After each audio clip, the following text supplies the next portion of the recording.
Banggaan ng dalawang rider sa Candon City sa pole sa CCTV. Nakatutok si Ivy Hernando. Sa CCTV footage, galing sa bypass road ang isang rider at papasok ng National Highway nang makabanggaan nito ang isang rider sa bahagi ng Barangay Ayudante, Candon City, Ilocos Sur.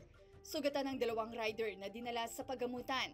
Ayon sa PNP, parehong nasa impluensya ng alak ang dalawang rider nang mangyari ang insidente. Nung papasok na siya sa National Highway natin, nag-ignore naman siya at saka nag-signal light. Kaso nung nag-move na siya, may mabilis na sa motor na itong vehicle to. Ayon pa sa PNP, nagkasundo ang pamilya ng mga rider na sangkot sa aksidente na magkanya-kanya sa gastusing dulot ng aksidente.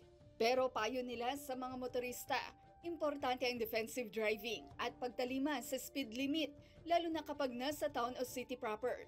Huwag din kalilimutang magsuot ng helmet at protective gear, lalo na kung malayo ang biyahe o bumabiyahe sa gabi. Kasama si Norman Raca, Ivy Hernando, 1 North Central Luzon.